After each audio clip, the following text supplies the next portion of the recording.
मसीह में सभी भाई बहनों को जय मसीह की। हमारे पिता परमेश्वर और प्रभु यीशु मसीह की ओर से आप सभी को अनुग्रह और शांति बहुतायत से मिले।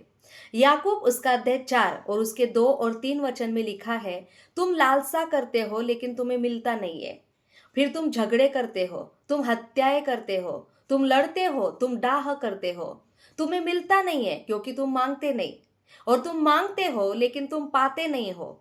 क्यों? क्योंकि तुम बुरी इच्छाओं से मांगते हो कि अपने भोग विलास में उड़ा दो। जब हम प्रार्थनाएं करते हैं तो हमारी इच्छा होती है कि प्रभु हमारे प्रार्थनाओं को तुरंत जवाब दे। और फिर हम बहुत समय तक प्रार्थना करते रहते हैं और हम देख पाते हैं कि हमारी प्रार्थनाएं सुनी नहीं जा रही है। और जब हमारे प्रार्थनाओं का जवाब नहीं आता है तो वचन में लिखा है कि फिर हम झगड़े करते हैं, हम गुस्सा हो जाते हैं, हम लड़ने लग जाते हैं, हम हत्या करने लग जाते हैं, हम चिंता करने लग जाते हैं और हम हमारे तरीके से फिर हासिल करने का प्रयास करते हैं जो जिन चीजों को हम प्रार्थना कर रहे थे। और वचन कहता है कि हमें इसलिए नहीं मिलता कि हम मांगते ही नहीं है। और हम मांगते भी है तो हम उन बातों को पाते नहीं है। क्यों? क्योंकि हम बुरी इच्छाओं से मांगते हैं, इसलिए कि अपने भोग विलास में उड़ा दे। ज्यादातर एक विश्वासी व्यक्ति की प्रार्थना क्या होती है? प्रभु, मेरा पति बदल जाए। प्रभु, मुझे और अच्छा घर मिल जाए, मुझे नौकरी मिल जाए, मुझे छोकरी मिल जाए, मुझे प्रमोशन मिल जाए, मुझे फॉरेन का वीजा मिल जाए, मैं और एक एकड़ जमीन खरीद लूं। हमारी जो प्रार्थनाएं होती है वो ज्यादातर भौतिक और हमारे आवश्यकताओं के लिए ही हम प्रभु से ज्यादातर प्रार्थना करते रहते हैं। और इसीलिए प्रभु यीशु मसीह ने अपने चेलों से कहा कि तुम इस बात की चिंता में मत लगे रहो कि क्या खाना है, क्या पहनना है, कहाँ पर रहना है। इन बातों की चिंता मत करो, क्योंकि ये सारी चीजों की चिंता है तो अन्य जाति लोग करते हैं। वो इन सारी बातों की खोज में लगे रहते हैं। लेकिन तुम्हारा और मेरा स्वर्गीय पिता जानता है कि हमारी आवश्यकताएं क्या है, और वो हमारे मांगने से पहले ही उन आवश्यकताओं को पूरा करने की क्षमता भी रखता है। तो फिर हमने क्या प्रार्थना करना चाहिए? तो प्रभु यीशु मसीह ने अपने चेलों को प्रार्थना करना सिखाया। तुम इस रीति से प्रार्थना किया करो, हे हमारे स्वर्गीय पिता, तेरा राज्य आए। अगर हम प्रार्थना करना ही चाहते हैं तो हमें हमारे प्रार्थनाओं में व्यर्थ बातें या शब्दों को बढ़ा चढ़ाकर प्रार्थनाएं करने की आवश्यकता नहीं है। लेकिन हमें प्रार्थना करना चाहिए कि हे मेरे पिता, तेरा राज्य आए मेरे जीवन में, मेरे देश में, मेरे गांव में, मेरे शहर में। प्रभु, आपका राज्य आ जाए। अगर हम प्रार्थना करना ही चाहते हैं तो हमें प्रार्थना करना चाहिए कि प्रभु, तेरी मर्जी पूरी हो। जैसे स्वर्ग में तेरी मर्जी पूरी होती है, मेरे जीवन में, मेरे भविष्य में और मेरे देश में भी प्रभु तेरी मर्जी पूरी हो जाए।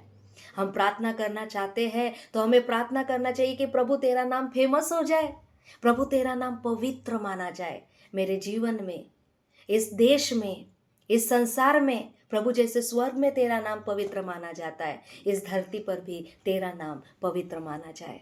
हम प्रार्थना करना चाहते हैं तो हमें प्रार्थना करना चाहिए कि प्रभु मुझे क्षमा करने की शक्ति दे, प्रभु मुझे लोगों को सहने का सामर्थ्य दे। हम प्रार्थना करना चाहिए कि प्रभु मुझे ऐसा वरदान दे कि मैं हियाव के साथ तेरे सुसमाचार का प्रचार कर सकूं। अगर हम प्रार्थना करना ही चाहते हैं तो हमें प्रार्थना करना चाहिए कि प्रभु तेरा तरस मेरा तरस बन जाए। प्रभु तू मुझे ऐसा गहरा अभिषेक दे कि मैं खोए हुओं को ढूंढ पाऊं। प्रभु तू मेरे वरदानों को प्रज्वलित कर कि मैं अंधकार में खोए हुओं को तेरे प्रिय पुत्र के ज्योति के राज्य में लेकर आ सकूं। हमें उसके राज्य की और उसकी धार्मिकता की खोज करनी चाहिए। और जब हम उसके राज्य और उसकी धार्मिकता की खोज करेंगे, जब प्रभु का हृदय हमारा हृदय बन जाए, ये हमारी प्रार्थना बन जाएगी, तो हम उसके साथ सब कुछ पालेंगे।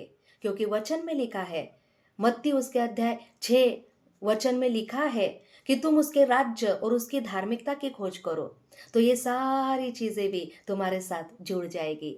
जब हम परमेश्वर के राज्य और उसकी धार्मिकता की खोज करेंगे तो फिर हमें किसी बात के लिए झगड़े करने की जरूरत नहीं है, लड़ने की जरूरत नहीं है, डाह करने की जरूरत नहीं है, हत्याएं करने की जरूरत नहीं है, चिंता करने की जरूरत नहीं, हमें निराश होने की जरूरत नहीं है। क्योंकि जब हम उसके राज्य और उसकी धार्मिकता की खोज करते हैं तो सब हमारे जीवन में जुड़ जाता है। भजन संहिता उसका अध्याय 34 उसके 9 और 10 वचन में लिखा है, हे परमेश्वर के पवित्र लोगों, यहोवा का भय मानो। हमने प्रार्थना करना चाहिए कि प्रभु मुझे तेरा भय मानना सिखा।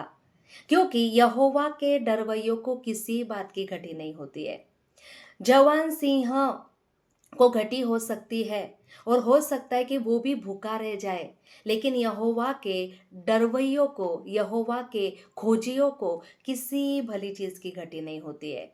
हमें यहोवा के मुख का खोजी होना चाहिए। हमने उसके इच्छा को ढूंढना चाहिए। हमने परमेश्वर के उद्देश्य को हमारे जीवन के प्रति ढूंढना चाहिए। हमने उसके मुख का खोज करना चाहिए, क्योंकि यहोवा के खोजियों को किसी भली वस्तु की घटी नहीं होती है।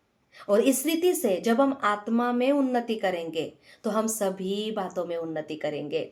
हम हमारे खेती बाड़ी में उन्नति करेंगे, परिवार में उन्नति करेंगे, बाल बच्चों में उन्नति करेंगे, हमारी बढ़ोतरी होगी और वह हमेशा भले चंगे रहेंगे। इसलिए यहोवा को अपने सुख का मूल जान, वो तेरे मनोरथों को पूरा करेगा। इस वचन के द्वारा प्रभु आपके प्रार्थना को खरी प्रार्थना बना दे और इस सही प्रार्थना के द्वारा आप परमेश्वर के आशीषों में, परमेश्वर के अनुग्रह में, कल्याण और भलाई में चलते और बढ़ते जाए।